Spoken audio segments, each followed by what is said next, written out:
बच्चों, मैं रवि आप सभी का स्वागत करता हूं हमारे YouTube channel physics by Ravi Kumar. तो आज हम इस वीडियो में बात करेंगे क्लास 12 अध्याय 1 विद्युत आवेश एवं क्षेत्र से। एक टॉपिक है गाउस के नियम के अनुप्रयोग। ठीक है, तो इस गाउस के नियम के अनुप्रयोग में जो पहला पॉइंट है वह है अनंत रेखीय आवेश के कारण विद्युत क्षेत्र की तीव्रता। ठीक है, तो इस वीडियो में हमने पहले भी इसको पिछले वीडियो में देखा है कि जो अनंत रेखीय आवेश के कारण जो विद्युत क्षेत्र की तीव्रता है उसमें पहला पॉइंट आया था विद्युत क्षेत्र की दिशा। ठीक है, जो विद्युत क्षेत्र की दिशा थी वो किधर थी, हमने पिछले वीडियो में देख लिया था, वो थी अक्षीय दिशा में। ठीक है, अक्षीय दिशा में थी। अब हम दूसरा जो पॉइंट देखेंगे बी पॉइंट, वो होगा विद्युत क्षेत्र की तीव्रता। ठीक है, तो अब देखो विद्युत क्षेत्र की तीव्रता यहाँ पे क्या होगा, तो अपन यहाँ पे मान लेते हैं, माना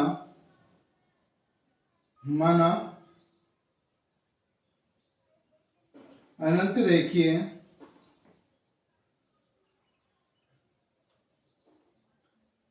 रेखीय आवेश है जिसका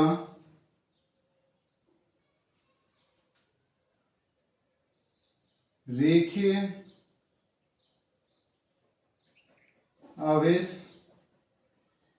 घनत्व लैम्ब्डा है। ठीक है, यहाँ पे क्या ले रहे हैं, एक अनंत रेखीय आवेश है जिसका रेखीय आवेश घनत्व कितना है, लैम्ब्डा है। इसके बिंदु O से R दूरी पर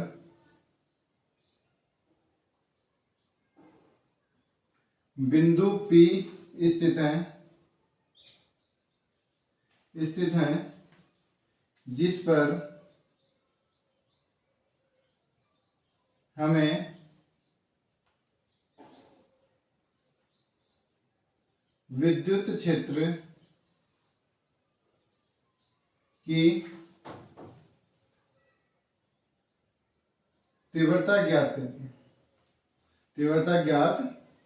करनी है। ठीक है, यहाँ पे क्या होगा कि जो रेखीय आवेश है उस रेखीय आवेश के O बिंदु से R दूरी पर एक बिंदु P स्थित है जिसके ऊपर हमें क्या करना है, विद्युत क्षेत्र की तीव्रता ज्ञात करनी है। ठीक है, हम आगे देखते हैं जो अगला पॉइंट होगा। अब इसमें क्या लेंगे कि हम एक उस जो रेखीय आवेश अनंत रेखीय आवेश है उसका एक गाउसीय पृष्ठ का निर्माण करते हैं। तो उसके लिए क्या होगा, यहाँ पे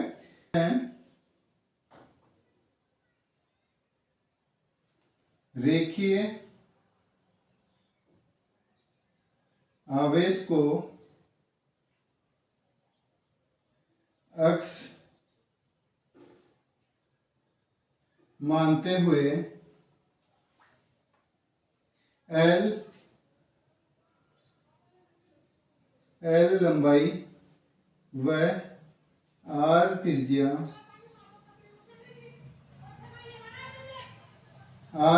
का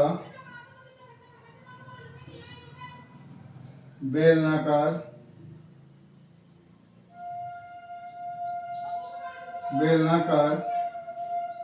गाउसीय R त्रिज्या का बेलनाकार गाउसीय पृष्ठ का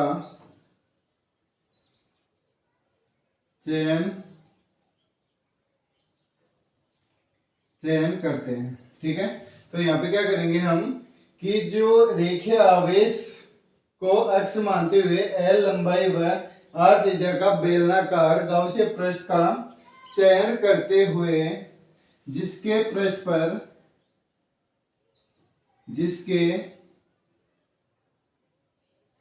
पर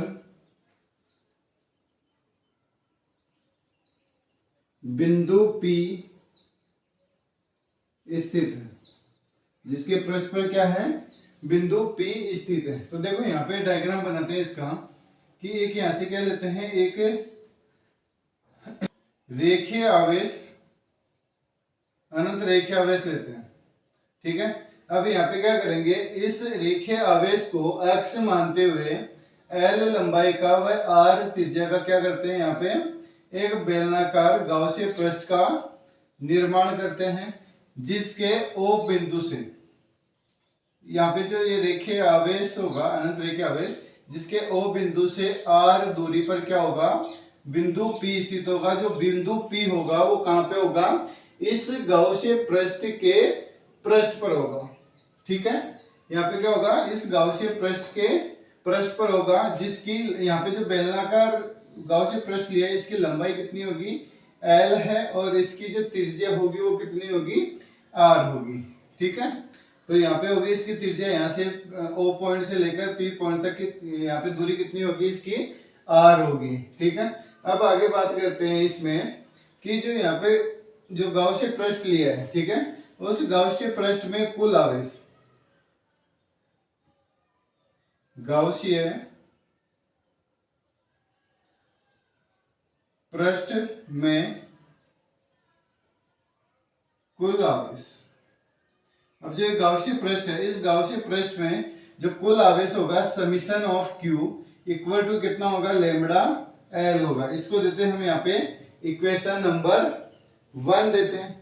ठीक है, जो यहाँ पे ये जो गाउसीय पृष्ठ का हमने निर्माण किया है, ये जो चयन किया है, इसके अंदर जो कुल आवेश होगा ये कितना होगा, लैम्बडा L होगा। क्लियर, अब देखते हैं आगे। तो यहाँ पे हमने क्या निकाल लिया कि गाउस पृष्ठ में कुल आवेश निकाल दिया। ठीक है, अब देखते हैं आगे। गाउस के नियम से, गाउस के नियम से, गाउस के नियम से क्या होगा, close integral E dot ds vector equal to summation Q upon epsilon naught. ठीक है, तो यहाँ आप देखो यहाँ पे, अब यहाँ पे जो ये बेलनाकार गाउसीय पृष्ठ का निर्माण किया है, इसको यहाँ पे जो ये बंद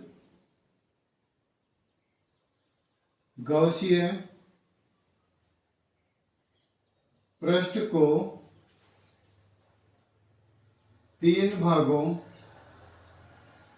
में विभक्त करने पर।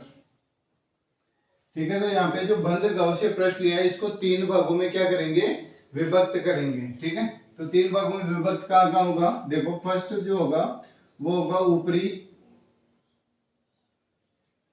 फर्स्ट जो होगा वो होगा ऊपरी वर्ताकार पृष्ठ, ऊपरी वर्ताकार पृष्ठ S1। सेकंड होगा निचला वर्ताकार पृष्ठ S2, और तीसरा होगा बेलनाकार पृष्ठ S3। ठीक है, तो यहाँ पे जो बंद गाउसीय पृष्ठ का जो निर्माण, यहाँ पे जो निर्माण किया था उसको 3 भागों में विभक्त किया गया है, S1, S2 और S3। तो पहला होगा वो होगा ऊपरी, ये वाला ऊपरी वर्ताकार पृष्ठ S1। दूसरा होगा निचला वर्ताकार पृष्ठ S2, और जो तीसरा होगा वो होगा बेलनाकार पृष्ठ S3।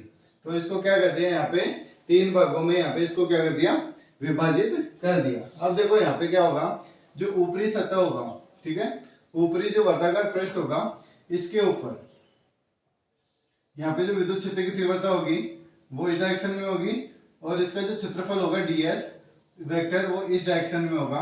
ठीक है, और यहाँ पे जो निचला जो यहाँ पे निचला वर्ताकार पृष्ठ होगा उसके लिए विद्युत क्षेत्र की तीव्रता इस डायरेक्शन में होगी, और यहाँ पे जो इसका क्षेत्रफल होगा ds वेक्टर वो इस डायरेक्शन में होगा। अब देखो इस आवेश के कारण, यहाँ पे जो रेखीय आवेश है, इस रेखीय आवेश के कारण इस बिंदु P पर जो विद्युत क्षेत्र की तीव्रता होगी वो इस डायरेक्शन में होगी, और इसका जो क्षेत्रफल होगा वो भी क्या होगा, इसी डायरेक्शन में होगा।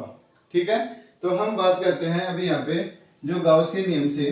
तो ठीक है, तो यहाँ से देखते हैं इसमें, तो यहाँ पे आ जाएगा समाकलन E vector dot ds vector, ये S1 के लिए होगा, प्लस समाकलन S2 E vector dot ds vector plus समाकलन, ये तीसरे पृष्ठ के लिए होगा S3 E E vector dot D S vector equal to, ठीक है, इक्वल टू यहाँ पे क्या आ जाएगा, summation Q upon epsilon naught. और यहाँ पे जो समीशन क्यू होगा वो क्या होगा, यहाँ पे इसकी वैल्यू हमने पहले ले ली थी, कितना है, लेमड़ा एल है। तो यहाँ से क्या रखेंगे इसको, ये इक्वल हो जाएगा lambda L upon epsilon naught के इक्वल आएगा, ठीक है। अब देखो यहाँ पे जो डॉट प्रोडक्ट करवाते हैं इनका, तो यहाँ से हो जाएगा समाकलन S1 E dot D S E D S cos theta, ठीक है, प्लस समाकलन S2 E D S cos theta plus समाकलन S3 E D S cos theta equal to होगा lambda L upon epsilon naught के equal आएगा, ठीक है। ये किसके इक्वल आ गया, लेमड़ा अपॉन एप्सिलॉन नॉट। अब यहाँ पे पृष्ठ की बात करते हैं, ऊपरी पृष्ठ वर्ताकार पृष्ठ की बात करते हैं। तो यहाँ पे जो विद्युत क्षेत्र की तीव्रता और इसका जो क्षेत्रफल है, इन दोनों के बीच में कितना डिग्री का एंगल बन रहा है, 90 डिग्री का एंगल बन रहा है, ठीक है। तो यहाँ पे 90 डिग्री का एंगल बन रहा है, तो ये आ जाएगा यहाँ से, ठीक है। तो यहाँ पे जो फर्स्ट जो पहली ऊपरी वर्ताकार पृष्ठ होगा उसके लिए थीटा का मान कितना होगा, 90 डिग्री होगा, क्योंकि ये आपस में क्या है, लंबवत है। तो यहाँ से क्या हो जाएगा, इसको आगे देखते हैं यहाँ पे, तो ये आ जाएगा समाकलन S1 ई डी एस कॉस 90 प्लस समाकलन S2। अब S2 यहाँ पे क्या होगा, निचला वर्ताकार पृष्ठ, निचले वर्ताकार पृष्ठ में भी कितना डिग्री का एंगल है, 90 डिग्री का एंगल है। तो ई डी एस कॉस 90 प्लस समाकलन S3, ठीक है, ई डी एस कोस। अब देखो तीसरी जो पृष्ठ होगी बेलनाकार पृष्ठ, ठीक है, उसके ऊपर जो विद्युत क्षेत्र की तीव्रता और उसका जो क्षेत्रफल होगा वो किस डायरेक्शन में है, दोनों एक ही डायरेक्शन में, और कितना डिग्री का एंगल बना रहे हैं, 0 डिग्री का एंगल बना रहे हैं। और ये इक्वल होगा किसके, lambda L upon epsilon naught के इक्वल होगा, ठीक है। अब देखो आगे इसमें, तो यहाँ पे देखो, अब यहाँ पे cos 90 का मान कितना होता है, 0, यहाँ पे भी cos 90 का मान 0, और यहाँ पे cos 0 का मान कितना होता है, 1 होता है, ठीक है। तो यहाँ से अपन बात करते हैं, तो फर्स्ट 0, सेकेंड 0 और थर्ड क्या होगा, जो थर्ड यहाँ पे बेलनाकार पृष्ठ होगा, थर्ड वाला, ठीक है। तो थर्ड वाला बेलनाकार पृष्ठ होगा, उसका मान कितना होता है, 1। तो ये आ जाएगा E D S equal to होगा lambda L upon epsilon naught. तो यहाँ पे तो ये क्या हो गया, 0 हो गया। तो अब ठीक है, देखो आगे यहाँ पे, यहाँ से हमें क्या मिला कि यहाँ पे क्या हो गया कि जो ये बेलन वक्र है, इस बेलन वक्र के पृष्ठ पर जो विद्युत क्षेत्र होगा वो कैसा होता है, नियत होता है, ठीक है। तो नियत होगा, तो यहाँ से अपन लिख लेते हैं, यहाँ पे बेलन के वक्र पृष्ठ पर विद्युत क्षेत्र नियत रहता है, नियत रहता है। अतः यहां से क्या हो जाएगा, नियत है, तो ये क्या हो जाएगा, बाहर आ जाएगा, समाकलन S3 D S equal to lambda L upon epsilon naught, ठीक है। यहां से क्या होगा कि जो समाकलन ds है, ये क्या होगा, यहाँ से इसकी वैल्यू हो जाएगी 2 पाई r l, ठीक है। तो यहाँ पे ये क्या है, ये होगा बेलन ds, यहाँ पे क्या होगा, बेलन के वक्र पृष्ठ का क्षेत्रफल होगा, ठीक है। और बेलन का वक्र पृष्ठ क्षेत्रफल क्या होता है, वो होता है 2 पाई r h होता है। तो यहाँ पे जो बेलन की लंबाई ले रहे हैं वो क्या ले रहे हैं, l ले रहे हैं। तो h की जगह यहाँ पे क्या आ जाएगा, l आ जाएगा। तो यहाँ पे जो इसकी वैल्यू पुट करते हैं, तो यहाँ पे आ जाएगा e dot 2 pi r l equal to lambda l upon epsilon naught. यहाँ से l से l कैंसिल आउट होगा, तो क्या बचेगा, यहाँ पे e इक्वल टू क्या आ जाएगा, lambda upon 2 pi r epsilon not आएगा, ठीक है। तो ये क्या हो जाएगी, इसकी विद्युत क्षेत्र की तीव्रता होगी। तो विद्युत क्षेत्र की तीव्रता कितनी आ गई, lambda upon 2 pi r epsilon naught, ठीक है। अब यदि इसका सदिश रूप लिखते हैं, सदिश रूप, सदिश रूप में क्या हो जाएगा, ये ई वेक्टर इक्वल टू, अब यहाँ पे क्या करेंगे, इसको ऊपर नीचे 2 से इसको मल्टीप्लाई कर देते हैं, तो ये तो हो जाएगा 1/4 पाई एप्सिलॉन नॉट, और ये आ जाएगा यहाँ पे 2 लैम्बडा अपॉन आर, यहाँ पे ये बचेगा, और इसके साथ में यहाँ पे क्या आ जाएगा, ये आ जाएगा आर के, ठीक है। ये आ गया इसका सदिश रूप, ठीक है। अब सदिश रूप आ गया यहाँ पे, तो यहाँ क्या देखेंगे कि जो ई वेक्टर होगा वो समानुपाती होगा किसके, लैम्बडा के, और ई यहाँ पे होगा वो व्युत्क्रमानुपाती होगा 1/r के, ठीक है। विद्युत क्षेत्र की तीव्रता होगी वो लैम्बडा के तो समानुपाती होता है, और आर की क्या होता है, व्युत्क्रमानुपाती होता है, ठीक है। तो अब हम आगे देखते हैं इसमें इनकी ग्राफ कैसे बनती है, ठीक है। अब आगे देखते हैं इसमें इसकी ग्राफ कैसे होगी,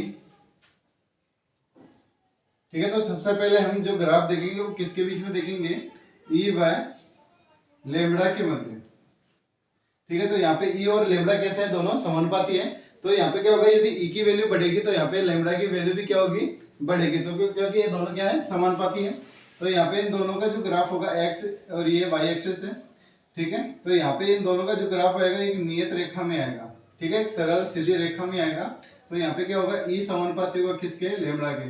यदि ई का मान बढ़ता है तो यहाँ पे क्या होगा, लैम्बडा का मान भी बढ़ेगा। दूसरा अपन बात करते हैं ई व आर के मध्य, ई व आर के मध्य, तो इन दोनों के मध्य जो ग्राफ होगा ये वाई एक्स और ये एक्स एक्स, तो यहाँ पे क्या होगा, यदि ई का मान बढ़ता है, ठीक है, तो यहाँ पे आर का मान क्या होगा, कम होगा। यदि आर बढ़ता है तो ई का मान क्या होगा, कम होगा। तो इन दोनों के बीच का जो ग्राफ आएगा वो कुछ इस प्रकार से आएगा, ठीक है। तो यहाँ पे क्या हो रहा है, ये ई डायरेक्शन में होगा, ई वाई एक्स एक्स पे होगा, और यहाँ पे आर किधर होगा, एक्स एक्स पे होगा, ठीक है। तो यहाँ पे क्या होगा, ई बढ़ता है तो आर क्या होगा, कम होगा, और आर बढ़ता है तो ई क्या होगा, कम होगा, ठीक है बच्चों।